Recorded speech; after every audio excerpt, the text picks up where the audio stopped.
Goeiedag. In juni heb ik een video opgenomen over de weegbree. Maar over de weegbree is zo ontzettend veel te vertellen. Ik was toen nog niet klaar en ik had beloofd om nog een vervolg te maken. En op dit moment ben ik op vakantie en ik zie overal weegbree langs de weg. Dus vandaar dat ik nu verder ga met de beschrijvingen over de weegbree. De kennis over de weegbree is al heel erg oud. Er wordt gezegd dat men zelfs in de oudheid al medicinaal gebruik maakte van de weegbree. Er zijn meerdere soorten weegbree en ze hebben vrijwel dezelfde eigenschappen, dus je mag ze allemaal gebruiken. En hier voor me groeit de grote weegbree. Weegbree is een hele veel voorkomende plant. Je vindt hem in heel veel verschillende landen. Hij groeit vooral langs de wegen, vandaar de naam weegbree. En het heeft dus ontzettend veel verschillende eigenschappen. En dat maakt het misschien wat lastiger om te onthouden waar je het allemaal voor kunt gebruiken. Maar de weegbree heeft een heel makkelijk hulpmiddeltje. Want wanneer je een blad plukt van de weegbree, of een blad bekijkt, dan zie je dat alle soorten weegbree, je hebt natuurlijk verschillende soorten, die hebben allemaal van die lange nerven. En die nerven, die kun je een beetje vergelijken met een beetje fantasie met de zenuwbanen in je lichaam. En dan is het ook bijzonder dat het Latijnse woord nervus, dat betekent ook zenuw. Het zenuwstelsel is een communicatienetwerk. Het verbindt alle delen van het lichaam met elkaar. En het zorgt dat we dingen kunnen waarnemen. En dat waarnemen, dat doen we met de zintuigen. En weegbree is toevallig een plant die heel goed is voor alle zintuigen. Voor het horen, voelen, ruiken, zien en proeven. En aan de hand van de zintuigen ga ik jullie in deze video vertellen waar je de weegbree voor kunt gebruiken en hoe je het kunt gebruiken. Nou, voor het beste resultaat kun je altijd beter een klacht vanaf twee kanten benaderen. Dus dan neem je zowel iets in en je doet aan de buitenkant, waar de klacht is, doe je er iets op. Nou, dan beginnen we bij het zintuig voelen. En dat voelen, dat doe je met de huid. En weegbree, die kan de huid helpen bij wonden, bij irritaties, bij uitslag en dergelijke. Maar daar ben ik eigenlijk in de vorige video al heel uitgebreid op ingegaan. En dan ga ik nu gewoon verder met de andere zintuigen. Want het zintuig ruiken, dat doe je natuurlijk met je neus. En weegbree kan ervoor zorgen dat je beter kunt ruiken, want het kan de ademhalingswegen schoonmaken.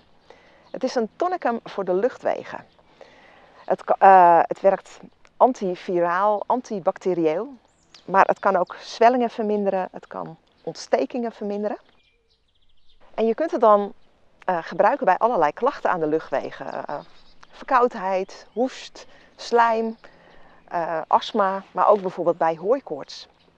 En dan kun je thee drinken van het blad. Maar je kunt ook bijvoorbeeld een hoestdrank maken van de weegbree. En hoe je die hoestdrank maakt, dat ga ik aan het eind van deze video laten zien. Maar je kunt ook bijvoorbeeld een vers blad kneuzen, zodat je die werkzame stoffen die erin zitten, dat je die activeert. En dan kun je dat blad in je neus stoppen bij een bloedneus. Omdat de weegbree bloedstelpende en helende eigenschappen heeft. Maar de weegbree staat ook bekend dat die kan helpen bij het stoppen met roken. Want mensen die weegbree gebruiken, die zeggen dat ze de sigaretten niet zo lekker meer vinden. En wanneer je dan ook weer even terugdenkt aan die zenuwbanen, aan de zenuwen, weegbree kan ook de zenuwen kalmeren.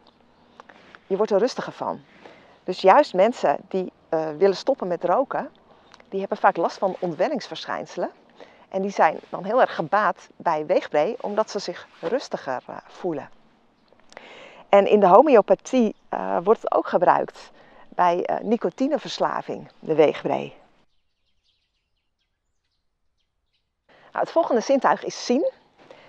Ik kreeg een keer een bericht van een meneer, en dat heb ik altijd onthouden. Die vertelde mij dat hij een spijker in zijn oog had gehad. Hij was meteen naar een arts gegaan en die had het verbonden. Maar die meneer die wist heel veel over kruiden en die wist dat weegbree het oog kan herstellen van onder andere wonden. En hij is toen heel veel weegbree thee gaan drinken. En na een paar dagen moest hij terugkomen bij de arts En die was gewoon heel erg verbaasd dat zijn oog zo mooi aan het herstellen was. Maar het kan ook helpen bij andere oogklachten. Het staat bekend dat het mogelijk kan helpen bij staar, bij slijtage, bij zwellingen in de oog, vermoeidheid, maar ook bij slecht zicht. En dat wilde ik wel eens uittesten. Dus toen heb ik sap gemaakt van de weegbree. Je kunt het op 2 manieren gebruiken trouwens. Je kunt of de bladeren kneuzen en dan doe je het sap op je ogen en je kunt het gewoon ook wrijven. Je kunt het gewoon in je ogen doen. Het prikt niet. Maar ik heb sap gemaakt en aan het eind van de video vertel ik wel even hoe ik dat gedaan heb. En toen heb ik 2 wattenschijfjes nat gemaakt met dat sap. En dat heb ik op mijn ogen gelegd en ook een beetje in mijn ogen gewreven. En dat heb ik een paar dagen achter elkaar gedaan. En wat mij opviel is dat ik 's morgens wakker werd met hele plakkerige ogen. Ik kon mijn ogen bijna niet meer open doen. Dus ik dacht, ja, misschien is de weegbree op een of andere manier mijn ogen wel aan het reinigen.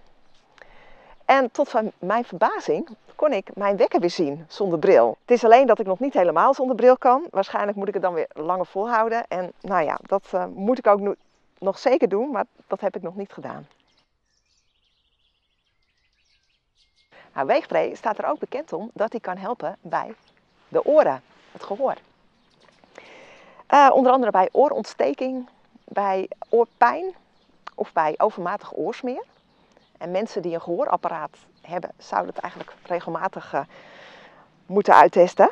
En dan kun je of weer een blad kneuzen en in je oor stoppen. Laat het steeltje eruit, want dan kan je hem makkelijker uithalen. Of je maakt een wattenschijfje nat met sap of met olie van de weegbree. En dat moet je eigenlijk 20 minuten minimaal laten zitten. Maar het mag ook een hele nacht. En voor het beste resultaat neem je 3 keer per dag iets van de weegbree in. En je doet dan 2 keer per dag iets in je oren. Maar op het moment dat je echt pijn hebt, dan mag je het gewoon de hele dag door gebruiken. En dan verwissel je bijvoorbeeld 1 keer in het uur, verwissel je bijvoorbeeld het wattenschijfje. En dan doe je er weer een nieuw wattenschijfje in. Ja, het schijnt zelfs, wat ik op internet vond, dat mensen het gebruiken om hun gehoor te verbeteren. Maar om eerlijk te zijn, ken ik nog niemand die dat gebruikt heeft. Maar als iemand van jullie dat zou willen uitproberen die moeite heeft met horen, dan hoop ik dat je de reactie onder bij de opmerkingen wilt vermelden. Want ja, dan weten ook andere mensen wat je gedaan hebt en of het ook gewerkt heeft. Want dat vind ik zo mooi aan volksgeneeskunde.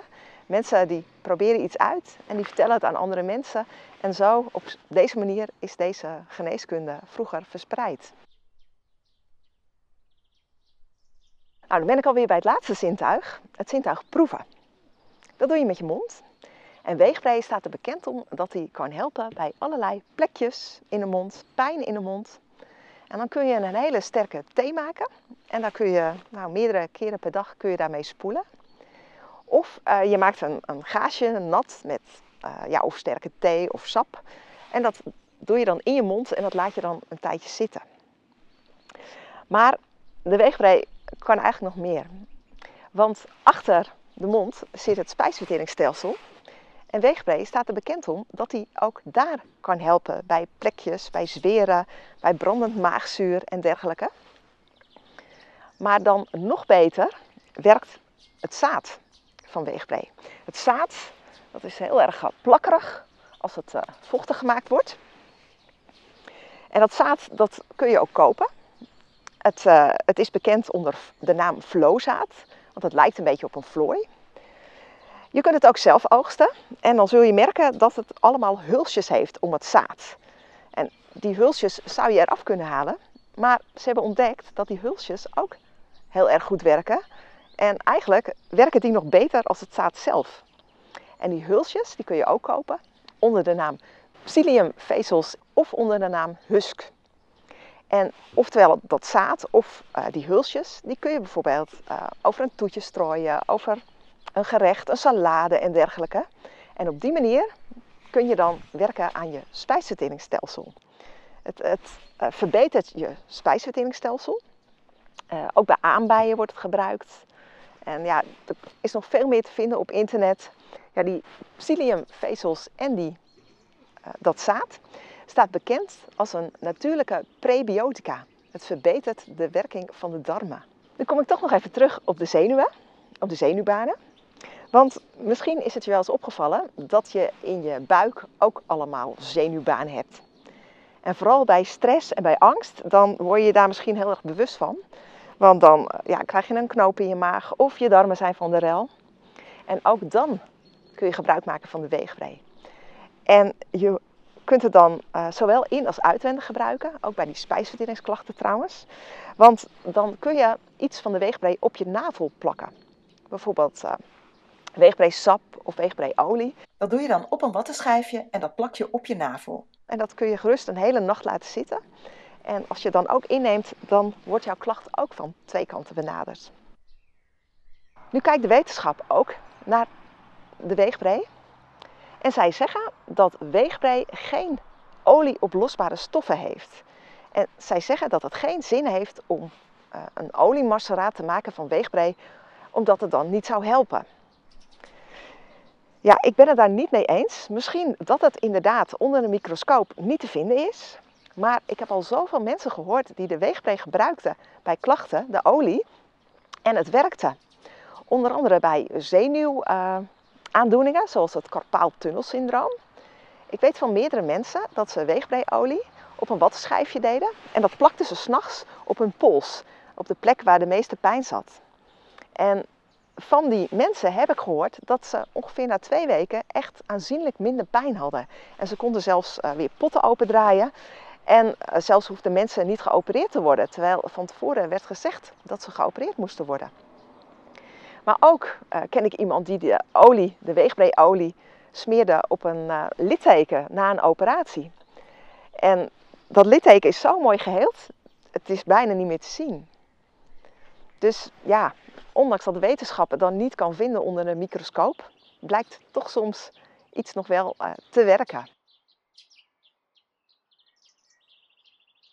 Zoals ik al een paar keer heb opgenoemd, kun je dus de weegbree innemen. En dat kan op verschillende manieren. Thee van de weegbree kun je maken van het verse blad, het gedroogde blad, maar ook van het zaad. Van het zaad neem je ongeveer een theelepel op een kopje, giet daar kokend water overheen en laat het afgedekt ongeveer 10 minuten staan. En daarna zul je merken dat het een hele kleverige massa is geworden. En juist voor de darmen en voor de stoelgang is het heel goed om ook dat kleverige zaad in te nemen. En bij vers dan kneus je een blaadje en je doet hem in een kopje. En dan giet je water wat net van de kook af is overheen. Of je neemt een theelepel gedroogde weegbree. Je kunt weegbree dus ook zelf drogen, maar waarschijnlijk zul je merken dat het heel snel zwart wordt. Weegbree moet je namelijk eerst in stukken snijden en dan pas droogt het. In de lengte heeft het gewoon heel veel moeite om goed te drogen. En zwart gedroogde kruiden die hebben geen werkzame stoffen meer, die zijn niet meer goed. Nou, die gedroogde bladeren die kun je ook vermalen tot poeder. En dat poeder dat kun je ook in je gerechten strooien. Als je een kruidenboter maakt bijvoorbeeld, doe je er gewoon wat extra weegbree-poeder bij. Of ook weer over een yoghurt of ander toetje kun je het overheen strooien. En neem dan hooguit een theelepeltje per keer. Er is ook tinctuur te koop van de weegbree. En je kunt dus sap maken van weegbree. En van weegbree wordt gezegd dat sap het meest werkzame is. En dat is heel makkelijk. Je pakt wat bladeren, je knipt ze in stukken. Je doet er een glas water bij en je maalt het fijn met de staafmixer.